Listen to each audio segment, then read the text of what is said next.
लोकसभा चुनाव 2024 के बाद यूपी के मुख्यमंत्री योगी आदित्यनाथ और आरएसएस चीफ मोहन भागवत की मंगलवार को मथुरा में 45 मिनट तक बंद कमरे में मुलाकात हुई। सियासी गलियारों में बेहद महत्वपूर्ण इस मुलाकात को माना जा रहा है। इस मुलाकात में मुख्यमंत्री योगी आदित्यनाथ ने औपचारिक तौर पर मोहन भागवत को महाकुंभ में आने का निमंत्रण दिया, लेकिन चर्चा है कि ये बैठक केवल औपचारिकता तक सीमित नहीं थी। तो चलिए जानते हैं कि 45 मिनट तक बंद कमरे में चली सीएम योगी और आरएसएस चीफ मोहन भागवत के बीच हुई बैठक में क्या क्या हुआ। नमस्कार, वन इंडिया हिंदी में आपका स्वागत है। मैं हूं राजेश शर्मा।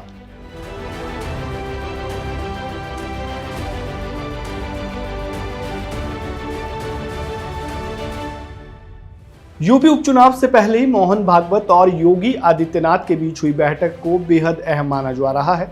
सियासी जानकारों की माने तो इस दौरान यूपी की राजनीति, खासकर आगामी उपचुनावों और संघ कार्यकर्ताओं की भूमिका पर भी गहन चर्चा हुई। दरअसल लोकसभा चुनाव में यूपी में बीजेपी का प्रदर्शन संतोषजनक नहीं रहा था। ऐसे में मुख्यमंत्री योगी आदित्यनाथ ने उपचुनावों को अपनी प्रतिष्ठा का सवाल बना लिया है, जिसके चलते 9 विधानसभा सीटों पर होने वाले उपचुनाव में संघ कार्यकर्ताओं की अहम भूमिका को लेकर बात हुई। हरियाणा चुनावों में संघ कार्यकर्ताओं द्वारा भाजपा को मिले समर्थन के तर्ज पर यूपी में भी संघ के कार्यकर्ताओं भाजपा के लिए सक्रिय भूमिका निभाएंगे। इससे ये स्पष्ट होता नजर आ रहा है कि भाजपा और आरएसएस के बीच 2024 लोकसभा चुनाव के बाद आई खटास अब कम हो रही है। इस बैठक से ये भी संकेत मिला है कि संघ और भाजपा के बीच समन्वय को लेकर बेहतर तालमेल बन रहा है। मुख्यमंत्री योगी आदित्यनाथ के नेतृत्व में ये उपचुनाव केवल एक राजनीतिक परीक्षा नहीं, बल्कि उनकी छवि और पार्टी के भविष्य के लिए भी महत्वपूर्ण है। ऐसे में संघ की तरफ से फीडबैक और सहायता का सीधा असर इन चुनावों के परिणामों पर देखने को मिल सकता है।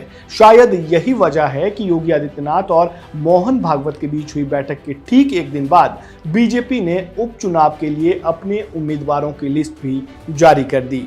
ये ऐसा पहला मौका नहीं है जब आरएसएस चीफ और सीएम योगी के बीच बंद कमरे में इस तरह की बैठक हुई हो। इससे पहले भी 2024 के लोकसभा चुनावों के बाद मोहन भागवत का गोरखपुर प्रवास चर्चा का विषय बना था, जहां योगी और भागवत की सीक्रेट मीटिंग हुई और खबरें ये भी सामने आई कि इसमें लोकसभा चुनाव के परिणामों पर चर्चा हुई। हालांकि उस समय इन खबरों की कोई पुष्टि नहीं हुई थी, लेकिन अब मथुरा में हुई इस औपचारिक मुलाकात से ये संकेत मिल रहा है कि संघ, भाजपा और योगी आदित्यनाथ के बीच सब कुछ सामान्य हो रहा है।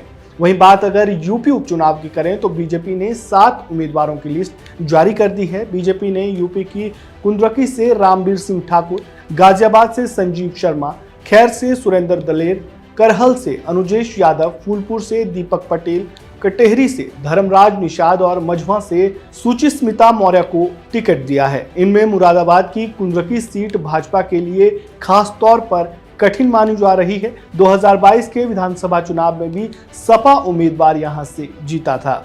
ऐसे में इस बार यूपी उपचुनाव में बीजेपी का प्रदर्शन कैसा रहता है, ये देखना बेहद दिलचस्प होगा। इस वीडियो में फिलहाल इतना ही। आपको जानकारी कैसी लगी कमेंट बॉक्स में अपनी राय जरूर दें। वीडियो को लाइक करें, शेयर करें, चैनल को सब्सक्राइब करें और खबरों से जुड़े ताज़ा अपडेट के लिए बेल आइकन को दबाना बिल्कुल ना भूलें। धन्यवाद।